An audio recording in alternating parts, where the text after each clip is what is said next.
Ryan, you ready? Okay, why don't we start? Governor, you're the incumbent. Please introduce yourself, state your party affiliation, tell us a little bit about yourself. Governor Kate Brown. It's been an honor serving Oregonians the last 3.5 years as governor. I was born in Spain, grew up in the Twin Cities, Minnesota. Did my undergraduate work at University of Colorado, the major in environmental conservation, minor in women's studies, actually a certificate in women's studies. Came up to Lewis and Clark to do the law program there. Graduated in '85. Spent roughly 5 years practicing in the family law arena. And then in 1991, took a job as an advocate for the Women's Rights Coalition. Back then, the coalition was all of the women's organizations in Oregon coming together to fund an advocate in the session. In the 91 session, I was their advocate. Were you a lobbyist? Yes. Why do you say advocate? I just say advocate, Okay. so. Right. When did you last practice law? 2007. So you came back to practice periodically? Like Yes, as you might recall, so 91 session, after that session I was appointed to the legislature, had a tough first election campaign. Judy Bauman had stepped down to take a job with the state. She unfortunately didn't get that job, called me a couple months later and said she wanted her House seat back. She challenged me in a Democratic primary. Despite being outspent 2-1, I won that race literally by 7 votes in May of 1992. Okay. Spent a handful of years in the House, and then you might recall at the time term limits was in effect. My state senator Shirley Gold ran for Congress. That opened up the Senate seat. I ran in 1996 for the Senate. Appeared in the Senate. We had a 10-20 minority in the state Senate. Spent many years building a Democratic majority in the state Senate and worked on a number of issues, from our work to ensure women in the state have access to contraceptive care, to bringing the state to LGBTQ equality for the first time ever. In 2008, made a decision, actually I think I made my decision in 2007 to run for Secretary of State. Was very much focused on the initiative process and restoring Oregonians' faith in the initiative process. Ran for Secretary of State, had a hotly contested primary, a hotly contested general, and won in 2008. In 2012, this is a bit of a rematch, as you know. I was challenged by then Newt Buehler in the general election, won that, I believe, by roughly 5 percentage points in 2012. As you all know, in February of 2015, Governor Kitzhaber stepped down, and by virtue of the fact that I was sitting in the Secretary of State's office, was appointed to serve as governor. I have been focusing my entire career in public service and ensuring that we build a better Oregon, and have worked to make sure that every single Oregon family can thrive. I'm very, very pleased about what we were able to accomplish in my first 3.5 years as governor. Led the way. One of the first bills I was able to sign was an automatic voter registration legislation, which I crafted as Oregon's Secretary of State and was able to sign into law as Oregon's governor. One that's entirely changed the dynamic around voter registration in the state, but now I believe 10 states and Washington, D.C. have replicated that. But that's not all. Why don't we stop there for a second? Okay. We're going to come back to your accomplishments as governor. Just get your bio. That's great. Okay. Representative Buehler. Sure. Thanks for having me this morning. As many of you know, I was born and raised in Roseburg, Oregon, along with two brothers. We were 3 sons of a butcher and a homemaker, 2 people who didn't even graduate from high school, so they always stressed to us the importance of getting a high-quality education, because so many doors were closed to them because of their lack of education. I took them seriously with regards to that, and went to the absolute best university in the entire nation, Oregon State University. So, I don't know reference to the ducks in the room. Or the pioneers. Or the pioneers. From there, went to medical school in Baltimore, where I met my wife, Patty, who was a classmate. And at graduation, I asked her two very important questions. One, would you marry me? And two, would you return to Oregon and make Oregon our home? Fortunately for me, she said yes to both of those. I think it took her longer to say yes to marrying me than to coming to Oregon, but I think I might have been a little bit of a harder sell than moving here. And ever since, we've been partners in everything we've done for the last 28 years, raising two kids, helping one another's build each other's medical practice. My wife is an eye surgeon in Bend.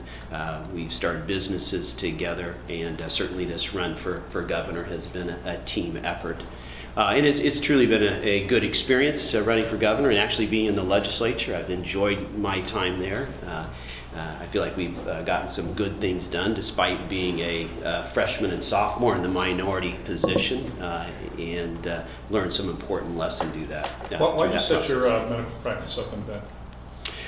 Really for a simple reason. It was the best jobs we both could find at the time. And interestingly, in the mid-90s, unlike now, there was abundance of physicians in the state, and that was the only place we both had good jobs. Okay. Did you have residencies lined up? We had residencies at OHSU. Yeah.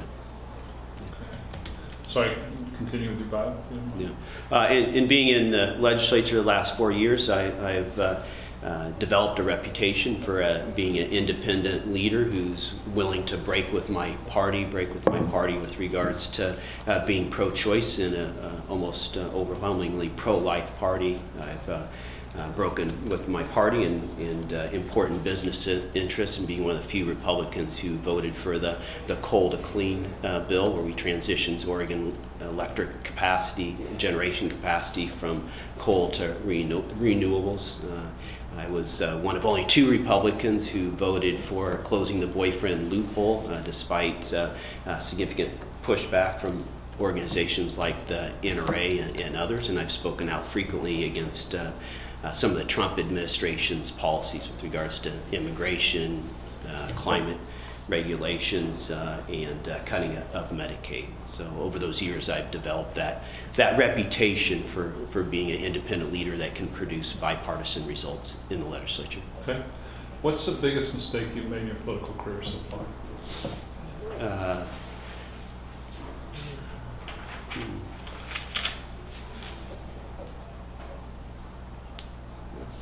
That's a really good question.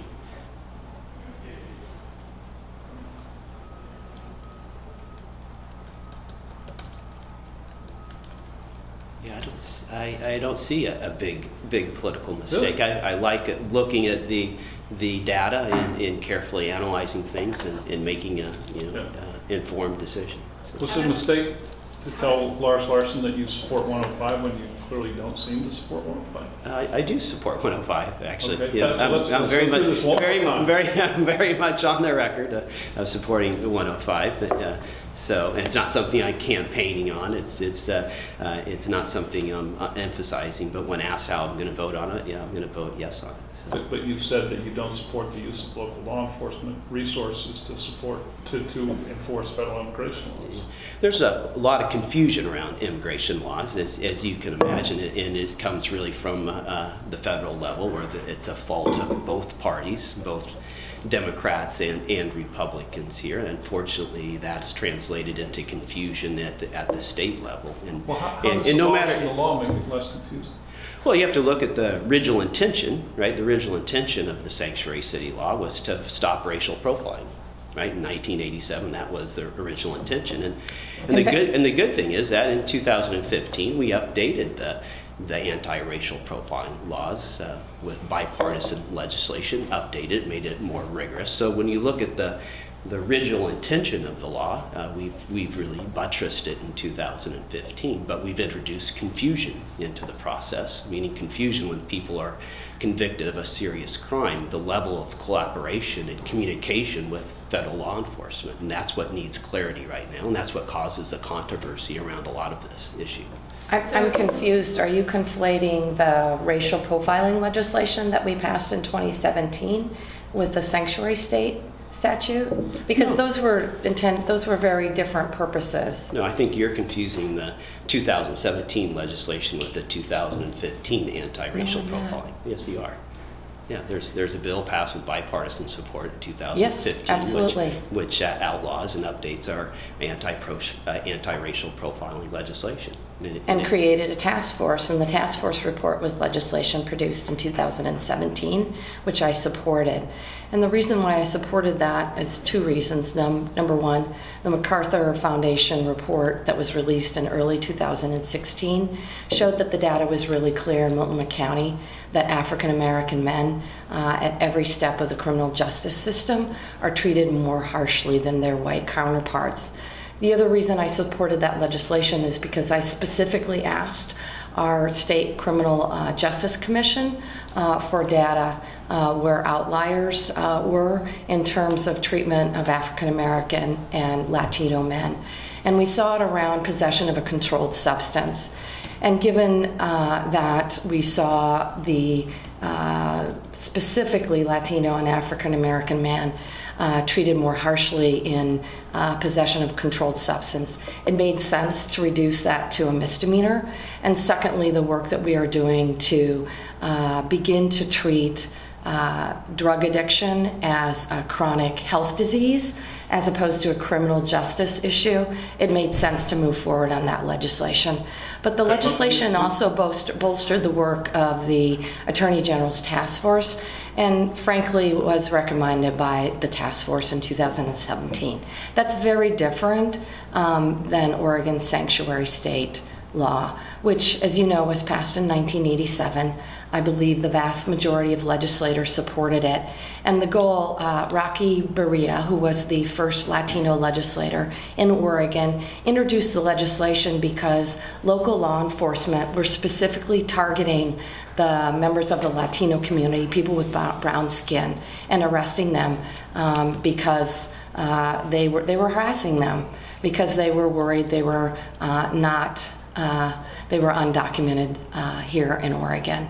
And the purpose of the legislation to eliminate racial profiling has been well served. And to my knowledge, there's been no confusion in terms of local law enforcement about targeting people because they're brown skin. We have very high-profile cases in Multnomah County where people who've been convicted or charged of serious crimes have been released without collaboration and communication with federal immigration authorities, and that's what's raised this issue to the level it is right now. And let me be clear. Let me be clear. Well, that's not what's raised the issue where it is right now. The fact that there's a group called OFER that continues to put these things on the ballot is why it's here right now.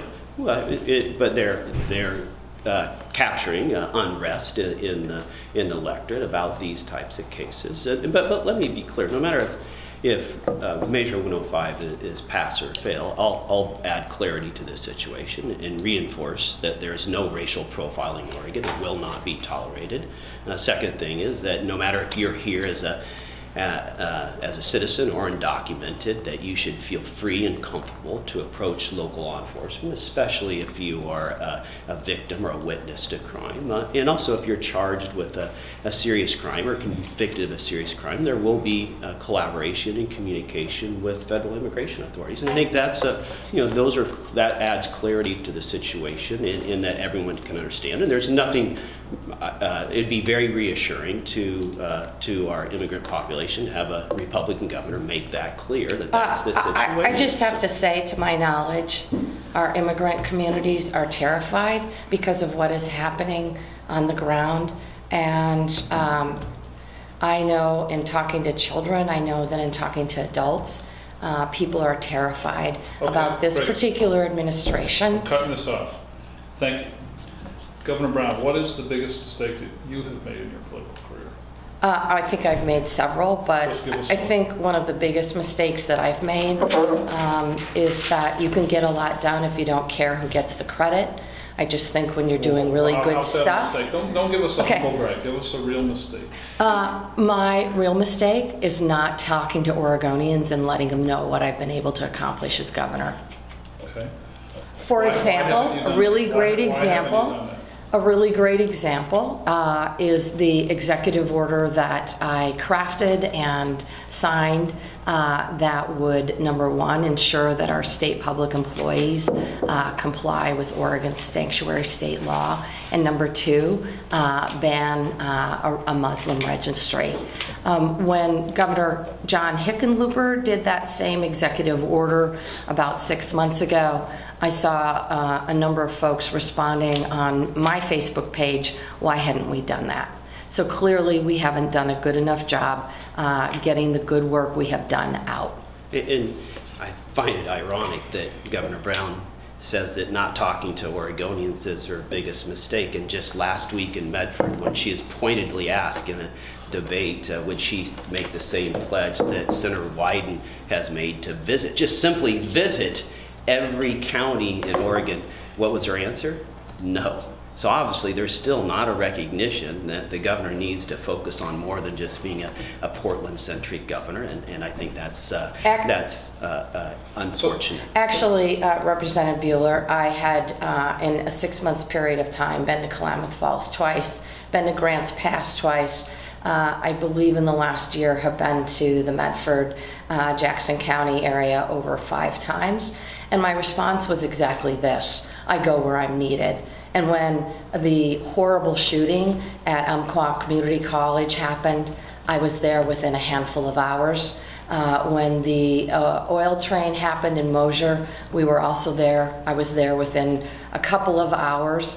Obviously could not be on the ground in Malheur during the takeover of the wildlife refuge, but was on the phone talking constantly to the state superintendent and law enforcement officials. I hate to break it to you, Governor, but there's 30 other counties that would like to see you at other times other than just at a time of crisis and emergency, and that's a role of a leader and a governor for the entire state. Governor, why is the graduation rate in the state so low? I think there are a couple of reasons. Number one, this has been a challenge facing Oregon for the last several decades. Number two, we gutted our VOTEC programs in the late 70s, early 80s. That's why the work we are doing to substantially increase access to hands-on learning is so critically important. I think the work we are doing to invest in ensuring that every high school student shows up for class and tackling chronic absenteeism is key. But I don't think you substantially change Oregon's high school graduation rates until you create what I call a seamless system of education from cradle to career. Just for 1 second, you put out your... And how long do they have to wait? Representative, we're finishing the question. You put out your education plan in late August, and then in late September, your Board of Education voted to relax the requirements for seniors. So you asked for a longer school year in your platform, yes. But then your board that you appointed voted to basically lower the bar. So help us reconcile those two positions. As you know, Nigel, we have over 300 boards and commissions. The role of those boards and commissions is to make sure that Oregonians have a voice in the process and that they develop public policy. There is in terms of that particular board, it's an extremely knowledgeable, skilled board. Do I agree with all their decisions? Absolutely not. This is not a decision that I agree with. So what are you going to do about it? Change it? Change the board? No. Why Change not? the decision. Well, how do you change the decision? You send a letter. I've had this happen on other boards and commissions, as you know. For example, the Oregon Department of Fish and Wildlife, the Fish and Wildlife Commission, I was not in agreement with their work to roll back gill netting. I sent a letter. I talked with individual commissioners, and I said I'm not interested in going in this direction. If you continue to move forward in this direction, I will make sure that you're no longer on the board. That's a very different position than what she commented just 2 weeks ago when she, quote, had no control over changing important educational policy in Oregon. And I think it just shows the continued lack of leadership from Governor Brown, even though she is superintendent of public instruction and controls 70% of K through 12 budgets in this state. Your chief education officer is a person who has no teaching experience, no educational administration experience, and primarily worked as a lobbyist for OEA before coming to work for you. Mm-hmm. Yet you say that education is your highest priority, and it is clearly, whether your highest priority or not, the biggest portion of the general fund budget. Absolutely, So absolutely. help us understand that. Why do you have someone in that position with no educational experience? I've found that Lindsay has been extremely effective in this position. In what way? In what way? He has worked very hard to make sure that we have approached our educational issues from a collaborative manner. We've developed a number of strategies that I think will certainly drive Oregon's education system forward. For example, our work to ensure that more of Oregon's children have access to pre-K. I've been very adamant that we will not go backwards, and we haven't at my watch. And my goal is to make sure that every single child in Oregon that lives in poverty has access to pre-K, because we know that by doing that, children show up to kindergarten ready to learn, and we can close the opportunity gap that currently exists between children of color and low-income children in this state. Governor Brown talks a lot about platitudes with regards to education in programs, but let's look at the results, why she's been in office. We continue to have the third worst graduation rate in the nation. We have one of the shortest school years. We have some of the biggest class sizes, and test scores have not improved whatsoever over the last 4 years. We need to be focused on the results, and the results are not good, and it's time for a new governor and hold people accountable. I absolutely agree that we need more progress in improving our outcomes for all of our high school students. But under my watch in 2017, we saw the biggest gain in high school graduation rates that we have seen since we started keeping track 8 years ago. And we saw a 7-point percentage increase in our communities of color. And that's as a result of targeted investments we made in our African American communities, our Latino communities, and our Native American communities. And we have invested, we've made a 22% increase in our education K through 12 system since I became governor. Have we made some progress? Absolutely. Is there more work to be done? Of course. Okay. Let me. And despite that 22% increase, which is good, record budgets, record K through 12 budgets, and what you'll find going to school district after school district is giving teachers pink slips and cutting key programs. And that's because we have a classroom funding crisis. Too many of those dollars aren't getting into the classroom to kids. They're going to buttress a broken pension system. And that's a key problem that we need to address in the state. And it's one the governor has not been willing to take on, has not been able to stand up to some of the most powerful political interest groups in the state. She hasn't, and I will. Two questions, one related to that, and then I want to pivot. So related to that, are teachers paid too much in the state? And by paid, I mean total compensation, so that includes pension. Yeah, I don't. You have to look at it at teacher by teacher, because they're not all paid equally, right? You could have a teacher. It's a general matter. I think there is no more valuable professional in our society than a really high quality teacher, and no more damaging professional than one who's not doing their job. And my concern right now, how our pension plan structured for teachers, is you could have teachers side by side in the same classroom, and the total compensation of one is going to be much more than the other, right? But Tier 1 teacher. Matter, are teachers in this state compensated as well? If you look at total compensation overall, but you have to look at the Tier 1 versus Tier 2 versus Tier 3. Yeah, I think the Tier 1 and Tier 2 teachers are compensated too much in total compensation. Tier 3, I don't think so. And in fact, I think they really take it hard, because the work conditions are not very good. The expectations are poor. They have some of the highest class sizes, and they don't have the very generous pension, which adds to the total compensation. Can we pivot and talk about housing for a second? But isn't your proposal to reduce the benefits of the Tier 3 employees? Yes. You just said are not making enough? I'm confused on that point. I mean, I to be fair, I don't know the specifics. It would be equalizing the benefits. So it'd be equalizing going forward. All teachers are transitioned into a 401k. Right now, we don't have equal pay for equal work. I mean, that's the situation in terms of total compensation. A teacher who's Tier 1 is going to have much more lucrative benefits than a Tier 3. Don't you believe in equal pay for equal work? I do.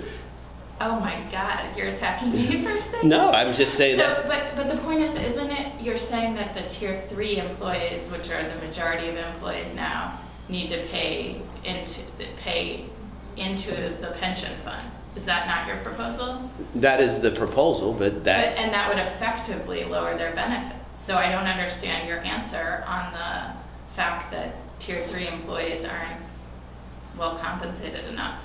It depends. And also, like, haven't you said, like, you limit raises? Like, so I'm confused on your point on this. Yeah. My point on this right now is Tier 1 and Tier 2 teachers have much more lucrative benefits, which adds to their total compensation than a Tier 3 employee right now.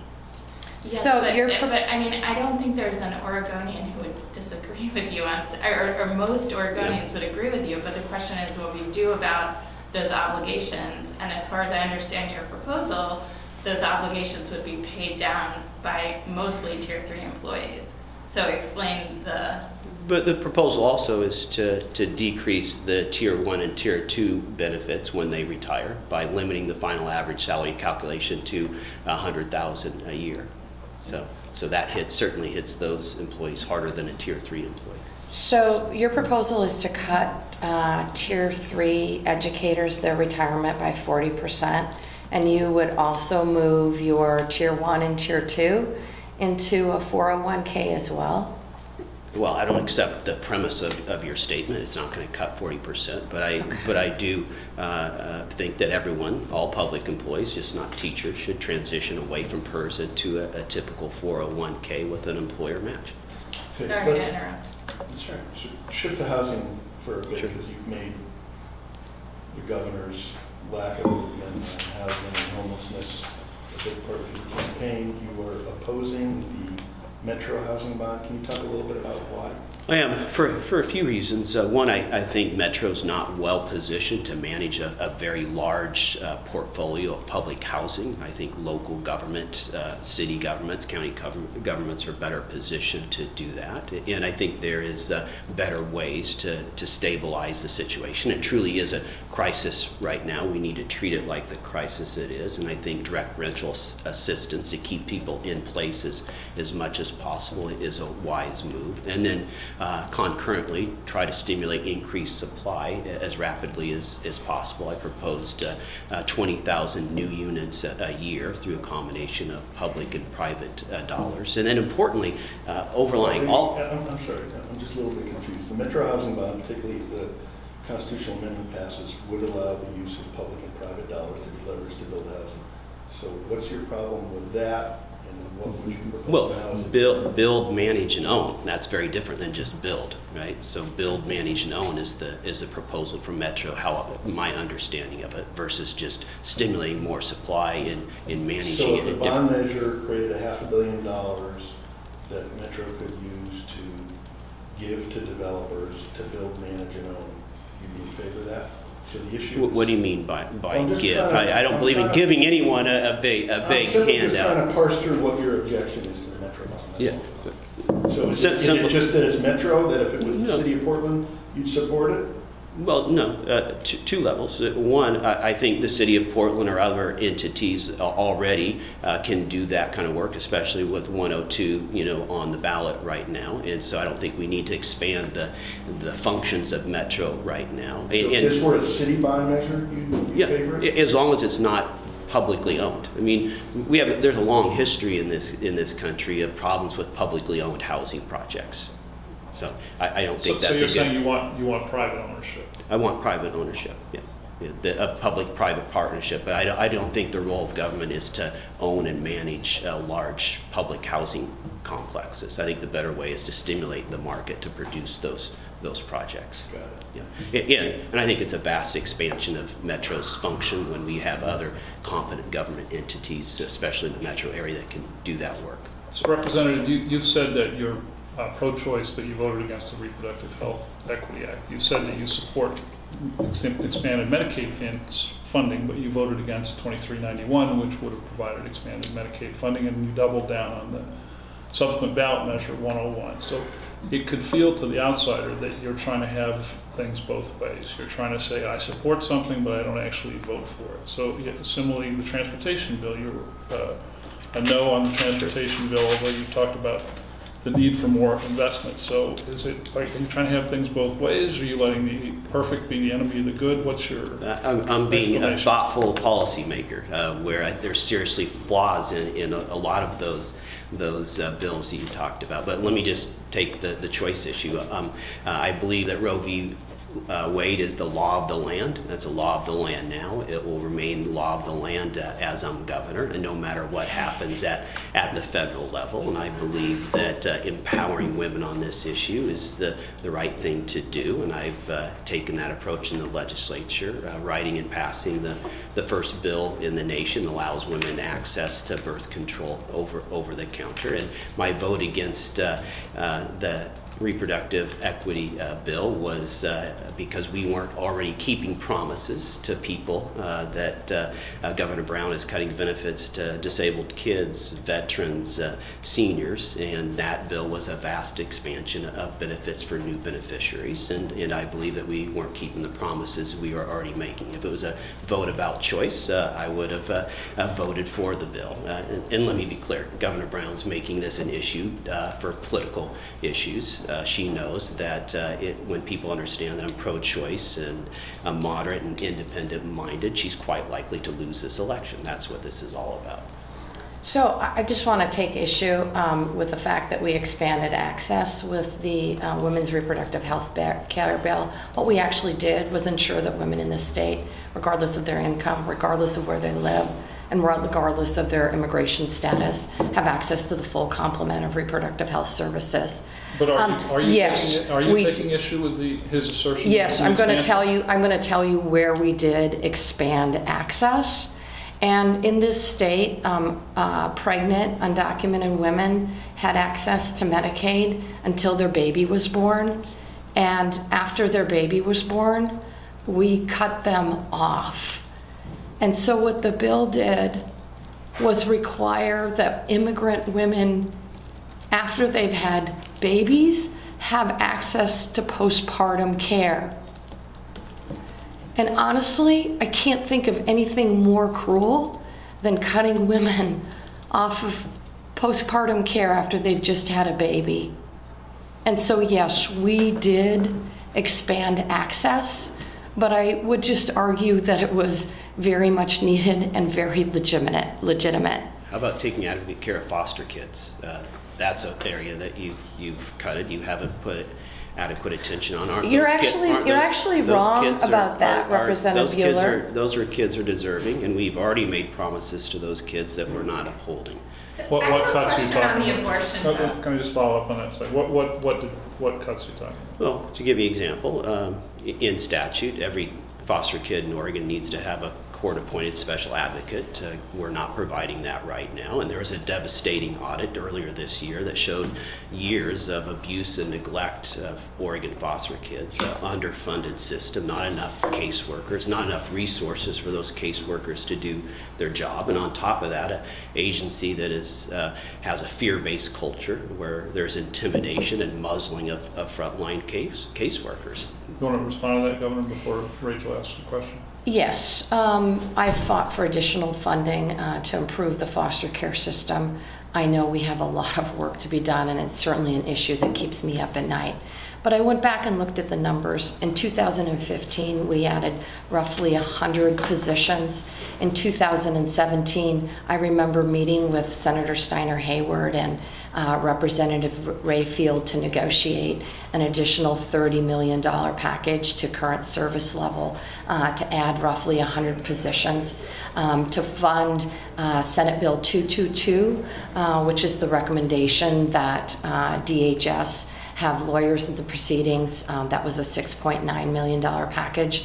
And then in February of 2018, I asked, and the legislature granted for $15 million additional dollars to substantially reduce caseloads and provide caseworker assistance, because as we know, we have about 1.5 times the number of children in our foster care system, and one of the biggest challenges in the system is that our caseworkers have too many families on their caseloads. And so the goal is, number one, to ensure that our children are safe, and number two, to responsibly reduce caseloads, And number 3, to recruit and retain additional foster parents. Didn't that $15 million come after he embarrassed you in public? No, actually, No? it came from ongoing conversations. Absolutely, that's where it came from. At the beginning Absolutely of the not. At the beginning of the legislative session, I said, "Listen, everything else can wait in this legislative session. Taking care of vulnerable foster kids, where we just have an audit which shows 8,000 kids at risk of starvation, of beatings. Everything else can wait. We need to deal with this. We need to implement the 24 specific recommendations contained within the audit, and we need to adequately fund it." And Governor Brown at first just said, "You're just playing politics." No, I'm trying to protect vulnerable kids. And then when she was pressured by people in her own party, she added $15 million. That is absolutely untrue. Well, it is absolutely. I can did pull the up public press knowledge releases. report. We continue to work monthly with the agency to make sure that they have the resources that they needed. If you go back to my work in 2017, you will see that we added over 100 positions With a to 50% the turnover child still in the welfare caseloads. That we continued to make sure that they had the resources that they needed, and that we were working to implement the recommendations from our public knowledge report. And frankly, at least I've been working on this issue since before I started running for governor. As you recall, Nigel, in 2007, I partnered with a number of legislators, Republicans and Democrats, to develop a bipartisan package to work to improve the foster care system. I know that there is not a silver bullet that will fix this system, but I have worked hard to make sure that the system is better over the years. I didn't just start when I started running for governor. How long do these kids have to wait? This has been a problem for years. You've been in leadership position. There's been at least 3 major audits, and you talk a lot about programs and bills and things, but the results speak for themselves. We have one of the most troubled foster care systems in the nation. You had a question? So I'm going to skip the going back down the rabbit hole of abortion. But we did want to talk a little bit more about your homelessness policy, Representative Bueller. Sure. So we in Portland are very familiar with promises around ending homelessness. Can you be explicit so that, 2, 4, 5 years from now, we're not debating what exactly you're promising with regard to ending homelessness in unsheltered homelessness in 5 years?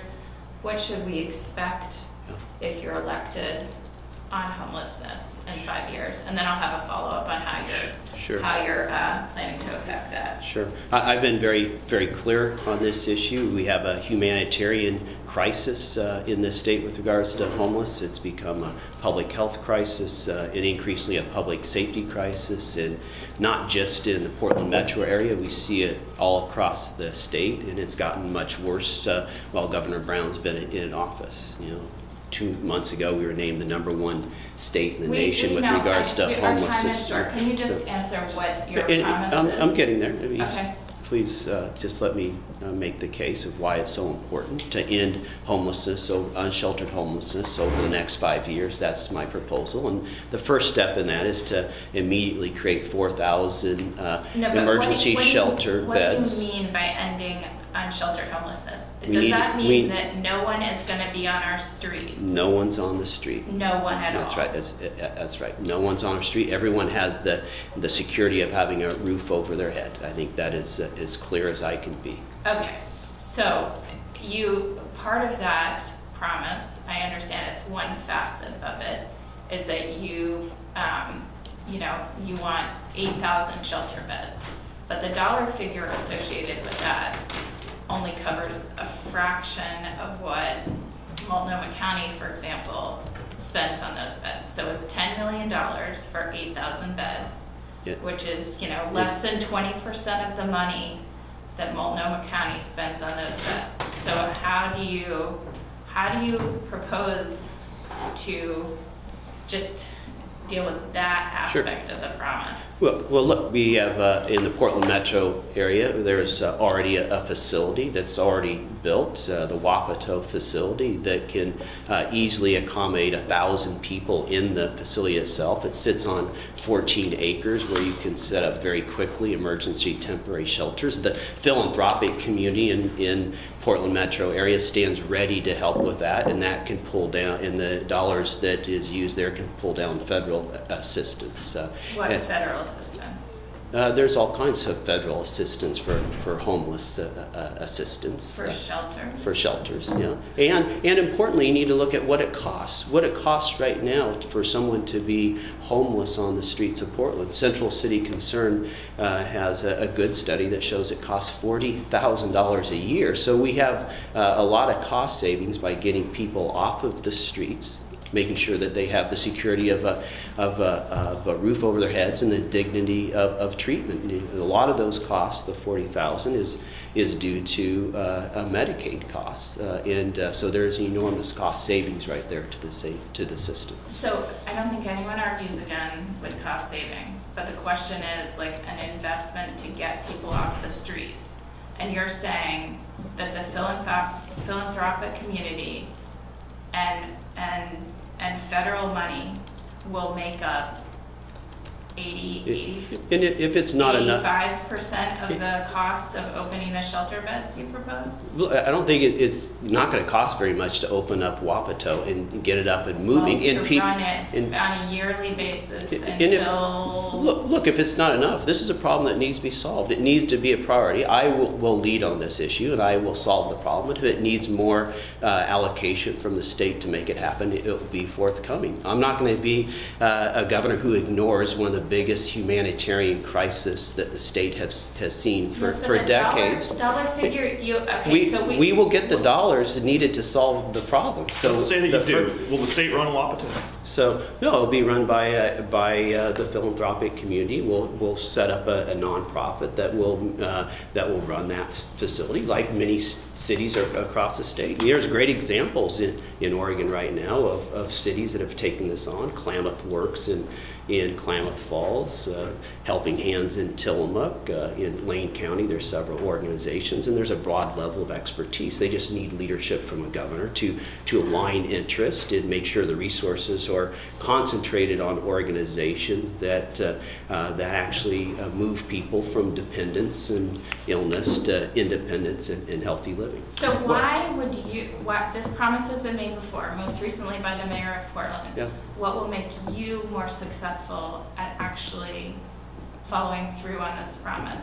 Given that the dollar figure you put out into the world is just a fraction of the cost that would be necessary for running shelters. Yeah, I don't agree with the premise of your question. You're not listening to my answer. That's going to save the state government a substantial amount of dollars in terms of Medicaid funding and also in terms of the criminal justice system. But to answer your question, it's called leadership. It's making it a priority. It's organizing people around a common vision, holding people accountable, and then delivering on those results. That's what leadership is about. The mayor of Portland didn't exercise leadership. Absolutely. Nor has the governor of Oregon exercised leadership on this issue. Leadership is about identifying a clear vision, holding people accountable, and aligning people around those interests. And we have not seen leadership from the governor on this issue. And it's an important issue that is top of mind, and it should be top of mind for people. Can I just talk about sort of the work that I have done? And I actually think he has the wrong vision for tackling houselessness, for homelessness. I don't think building shelter beds is the right approach. And just to give you a very tiny example of that, in February I advocated collaborating with Deborah Kafori for $5 million for shelter beds just to get families off the streets during the winter. Honestly, $5 million spread statewide, it's a drop in the bucket. And I think the better approach is to build affordable units, and that's what I've been doing since I became governor. I can't take credit for this, but Governor Kitzhaber had a $100 million bonding package in 2015. That's what I came into this office with. I didn't get that full $100 million bonding package in 2015. I had a little tussle with the speaker. It was down at $60 million, but I have been consistently working on this issue since I came into this office. And the best thing we can do is build affordable units, and that's what I've been doing.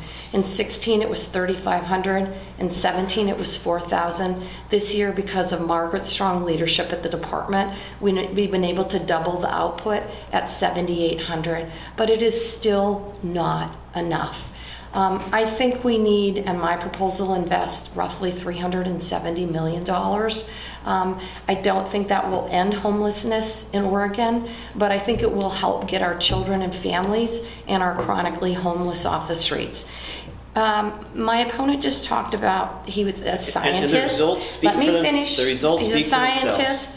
He's a scientist. He used data. Well, the best practice around tackling the needs of the chronically homeless is called supportive housing. My proposal has $20 million to address the needs of the chronically homeless. It is supportive housing, and that means wraparound services co-located with the housing. Central City Concerns does this. I know it's the way to go. It will not solve the problem, but it will certainly move us forward. My focus is to make sure that we get our children who are either chronically houseless, who are doubling up, living in cars, off the streets. Okay. And that simply means building more units. Thank you. Let's pivot here for a second. Two questions for you. When and why did you become a Republican? And what of the Trump administration are you in favor or supportive? Can't remember exactly when I became a Well, your parents Republican. Republicans? Yeah. But I started my political involvement in Oregon working for the Ross Perot presidential campaign, and sometime after that experience, I re-registered in the Republican Party. So, And why? So I'm a Republican because I believe in freedom, equality of opportunity, and a small, effective government that creates those opportunities for people. So you believe there's certain areas where government has no business?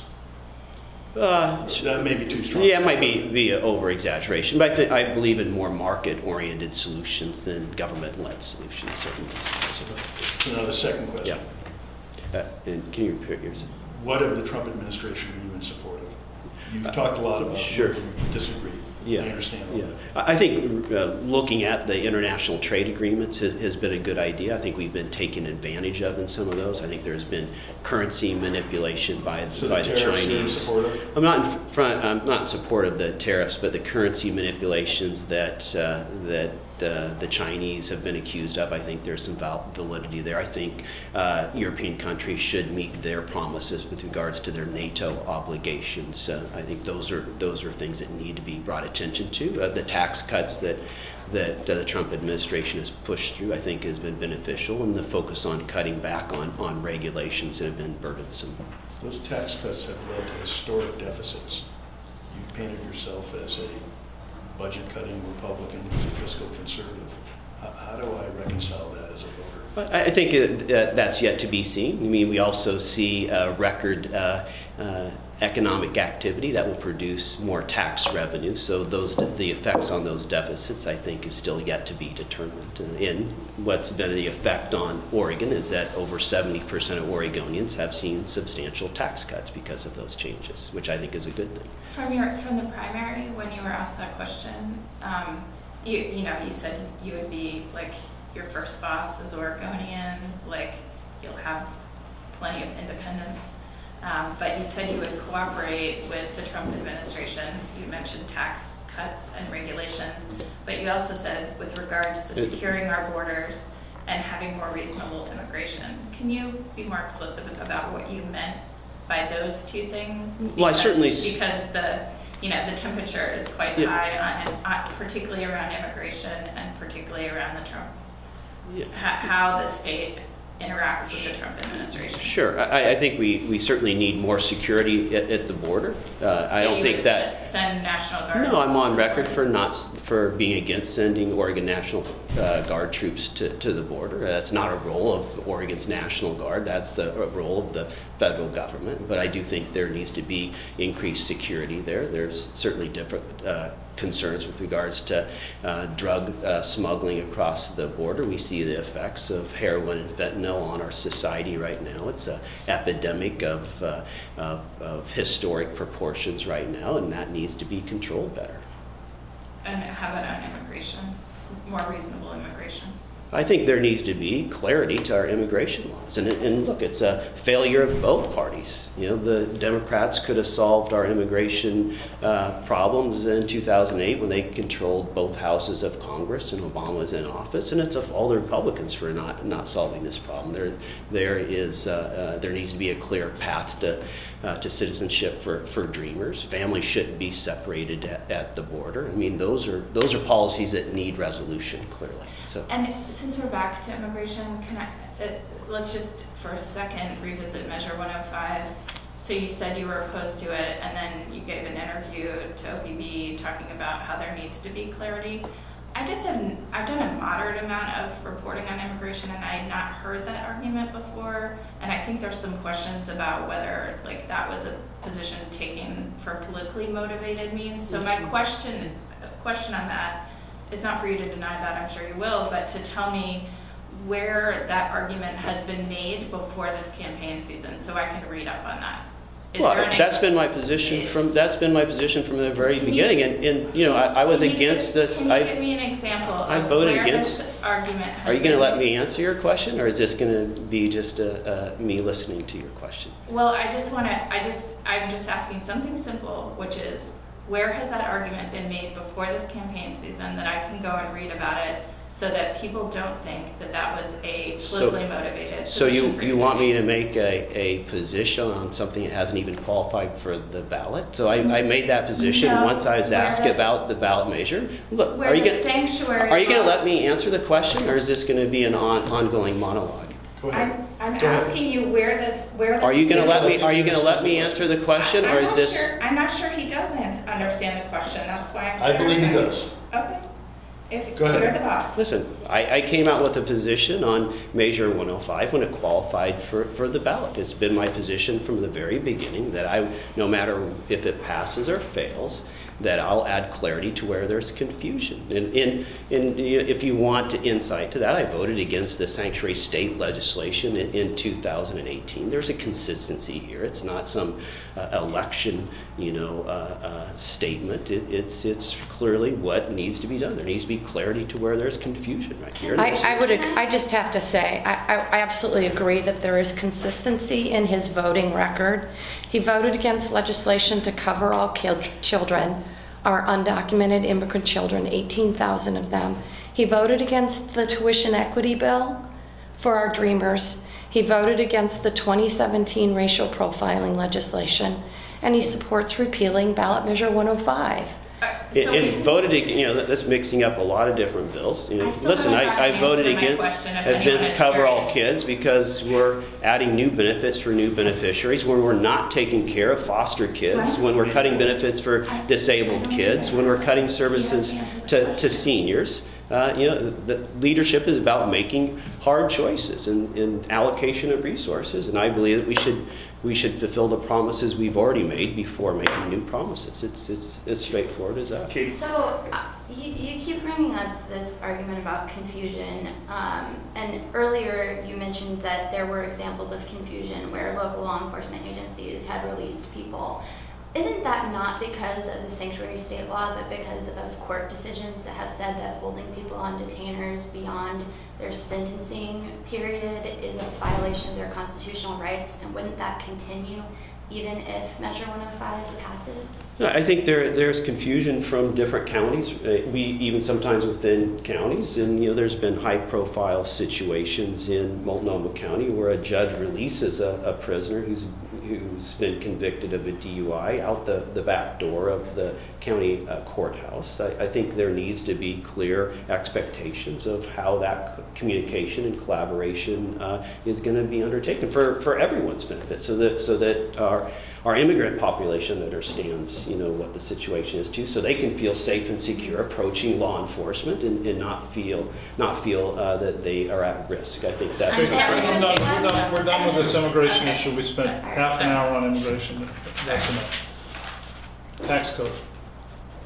We hear every candidate, including both of you, talk about the need for tax reform. So in a minute or less, tell us what tax reform means to you and how you're going to do something about it. It means not raising taxes on hardworking families, and it means working to make the tax code more fair.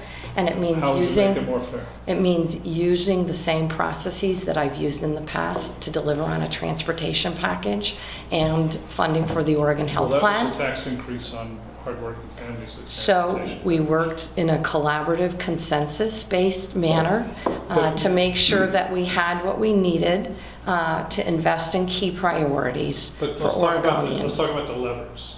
So you have income tax, you have corporate tax, you have property tax at the local level. So tell us what the reform would actually look like. What would it do? Don't tell us what it wouldn't do. So at this point in time, I'm telling you my path forward of where I want to go in terms of making key investments to move Oregon forward. And that means... Tax code. Let's talk about the tax code.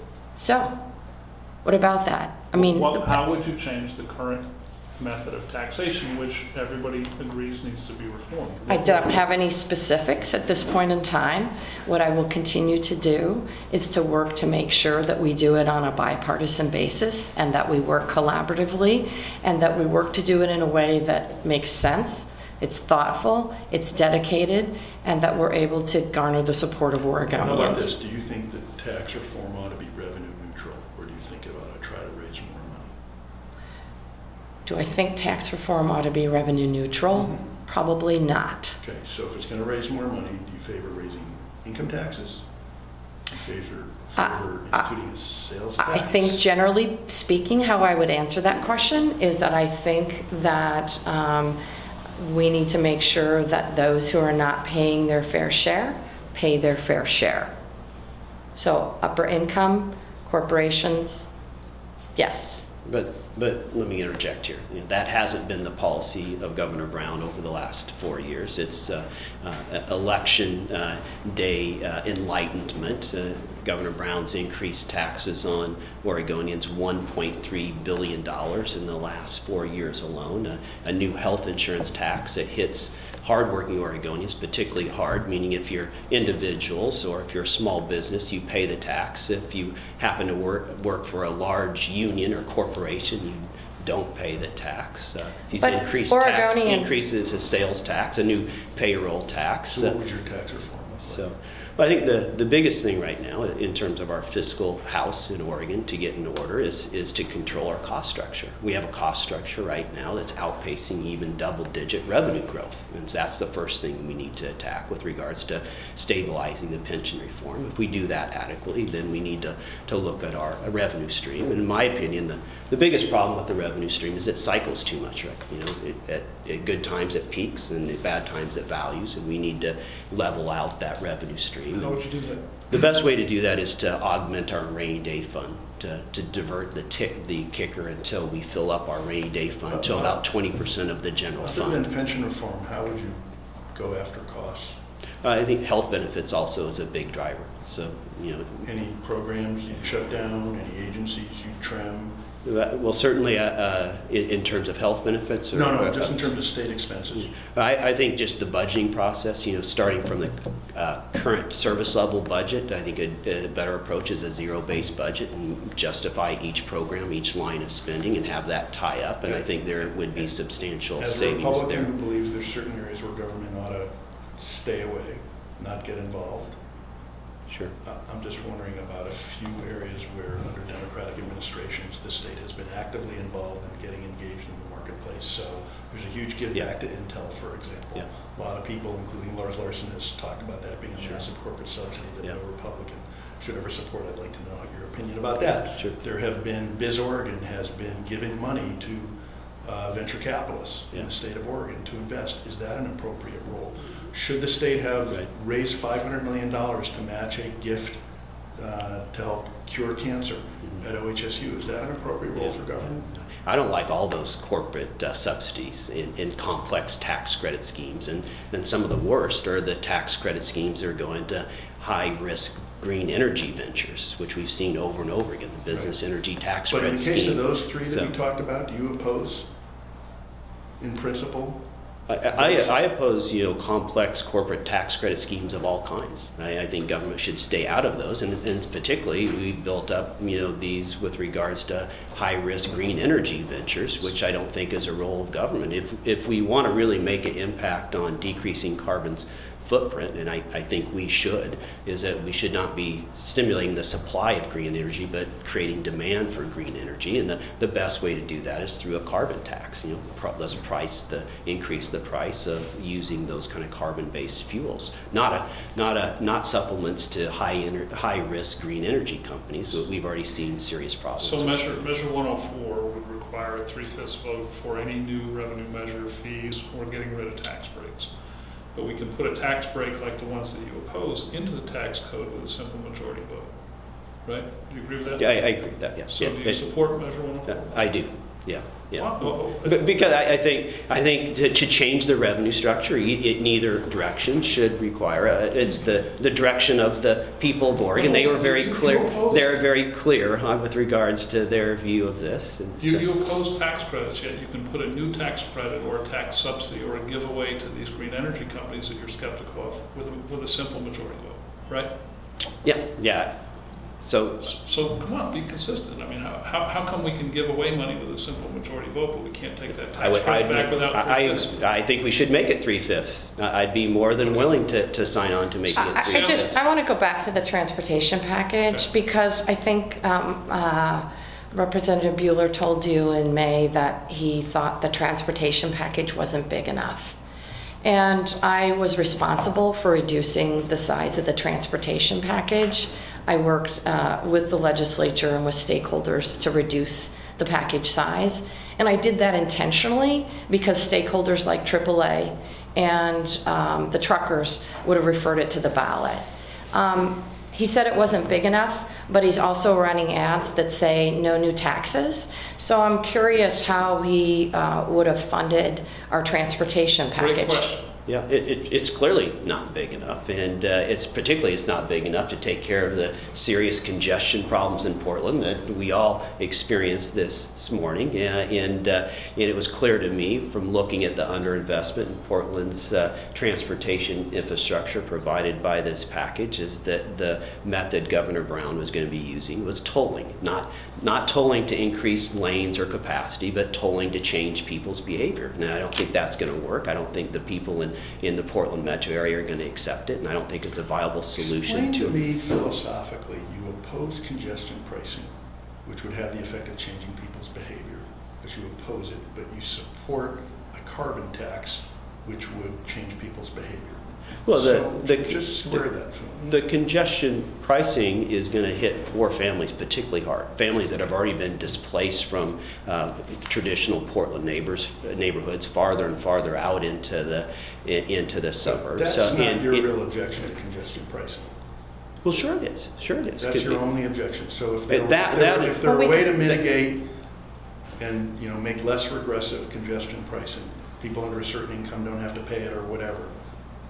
I've heard you say in the past, I don't get a sense that that's your real objection. It's one of many objections. The other is that I think we need more capacity. I think we've underinvested in bridges and roads, and that congestion pricing would do nothing to address that undercapacity that we've built out for years.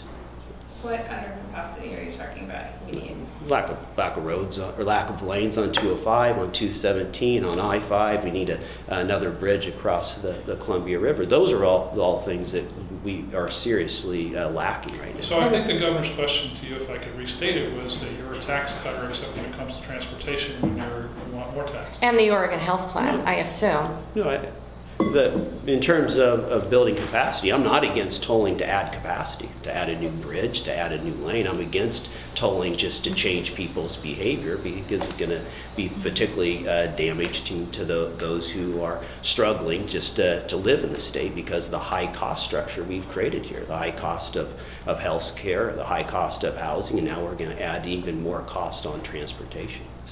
You want to ask the governor a question? I'd ask the governor question, despite frequently speaking out in support of career and technical education, why did you cut by over 40% the voter-approved funding for career and technical education that was part of ballot measure 98. There were two reasons why we didn't fully fund ballot measure 98 last biennium. Number one, we had a tough choice to make, and as governor, sometimes you have to make tough choices. And I didn't want to increase class sizes further. And secondly, we didn't have the capacity to fully fund it and have it be built out in high schools around the state. This 2 years has given us the time to expand capacity and make sure that we have the teachers available, and I'm looking forward to fully funding it in the next biennium. You want to respond to that? Well, at a time of record revenue, we've never seen higher K through 12 budgets or bigger overall general fund budgets. The governor could not find it beneficial to fund a voter-approved project that has clear evidence of benefit in terms of improving graduation rates and, importantly, providing training for much needed jobs that are good paying jobs in our society. I think it was a real misstep. So I will just say that Stand for Children is the organization that brought that ballot measure, and I think I have their endorsement in this race. Okay, so Governor Roberts built her career on developmentally disabled kids. Kulongoski, you could say his issue was labor negotiations. Kitzhaber, healthcare. What is the one or two words that captures what you are most passionate about, most focused on? What's your issue? Kids and jobs.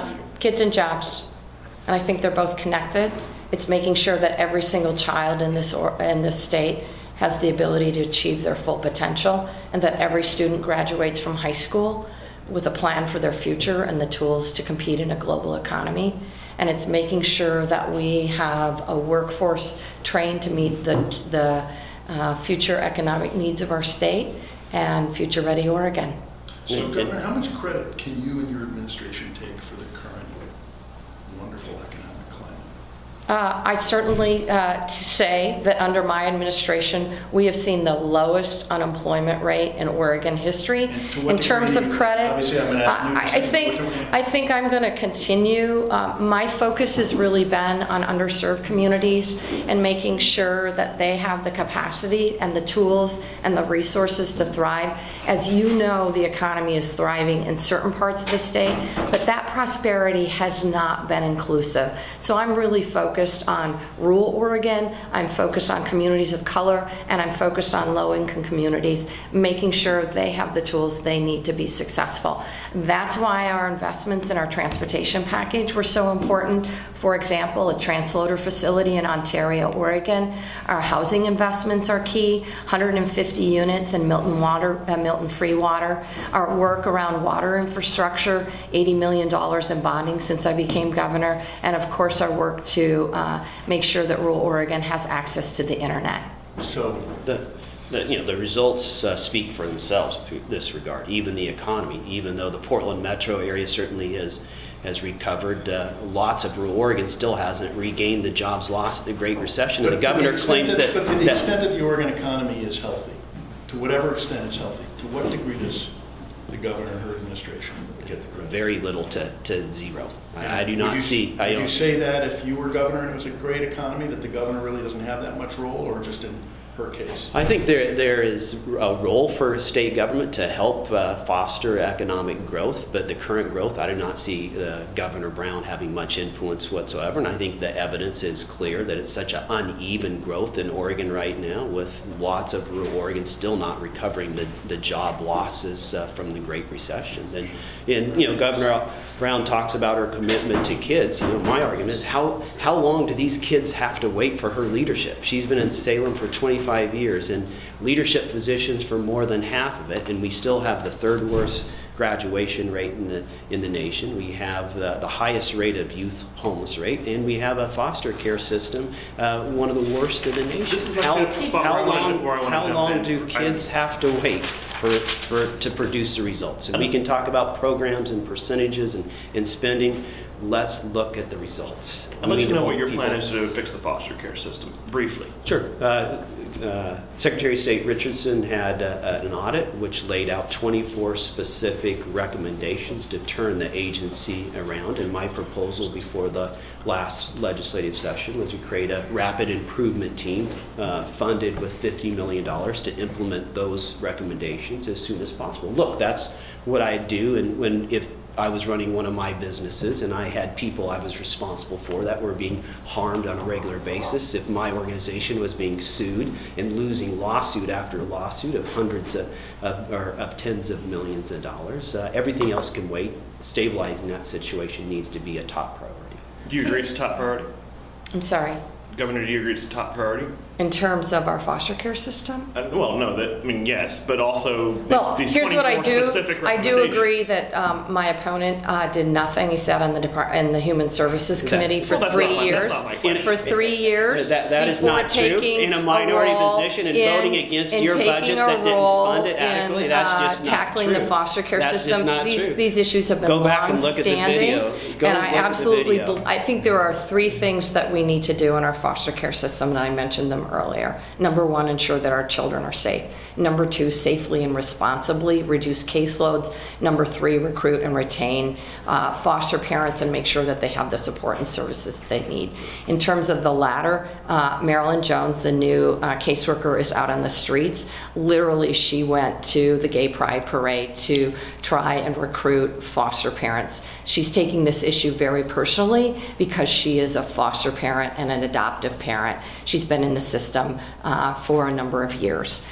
Secondly, in terms of safely reducing caseloads, as I mentioned, in 15, 17, and 18, I worked to increase the number of caseworkers there. Are we challenged by keeping caseworkers on?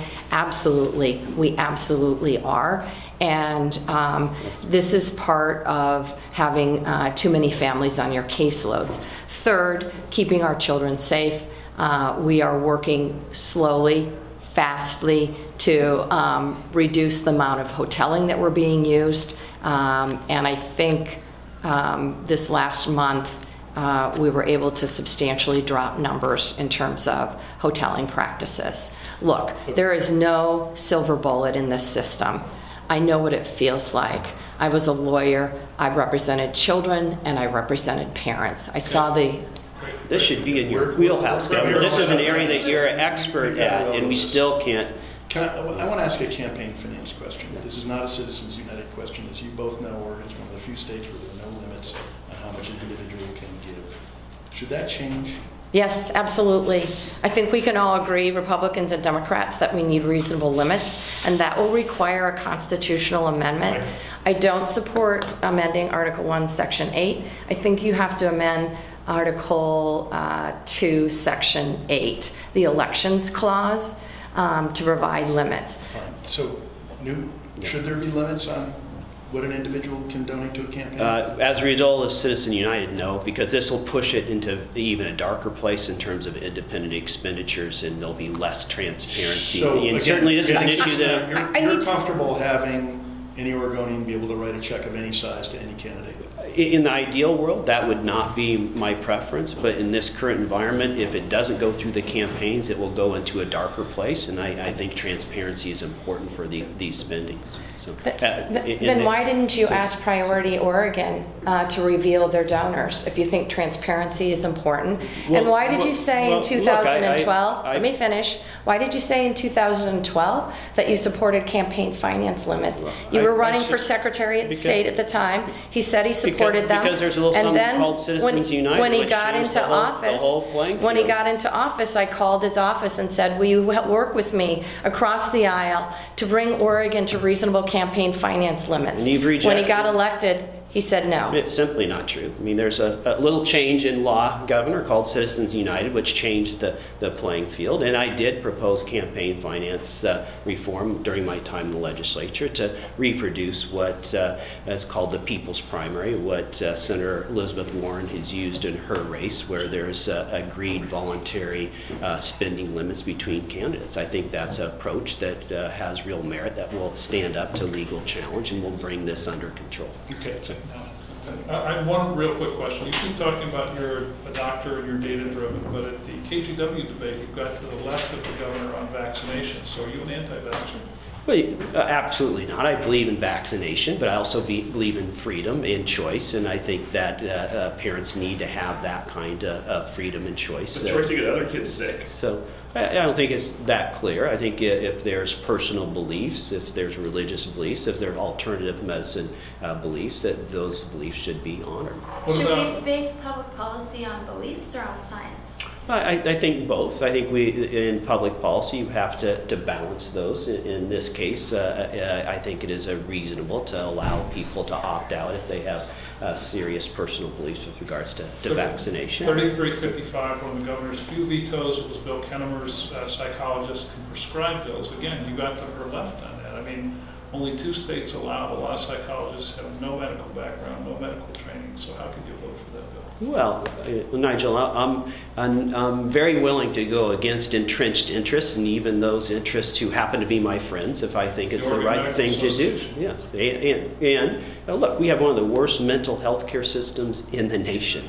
We're not having any innovation, and we have a severe shortage of providers. The strong case was made that these medications, with the right training with psychiatrists, even extra training, could be used safely. And so I think that just shows leadership and the ability to take on entrenched interests, something that the governor has routinely and consistently throughout her career not been able to do. And the classroom funding crisis is a clear example of that. What are you afraid of, Governor? What am I afraid of? I don't mean in the context of that question. I am concerned that the IPCC report, the International Climate Change Report, is accurate or too conservative. Okay. Newt, what are you afraid of? Yeah, 4 more years of Governor Brown's leadership in not solving these serious pressing problems in Oregon that have been avoided, ignored, and made worse. Our problems with our classroom funding crisis, taking care of vulnerable foster kids, our homeless problem. These problems are mounting, and they're going to become locked into place if we don't do something about it, and do something about it soon. Thank you very much. Thank you. Individual photos of you guys on your way to the thanks so much. Yes. Thank you, Governor. Thank you. Great to see you. Yeah. Representative, thank you very much. Yeah.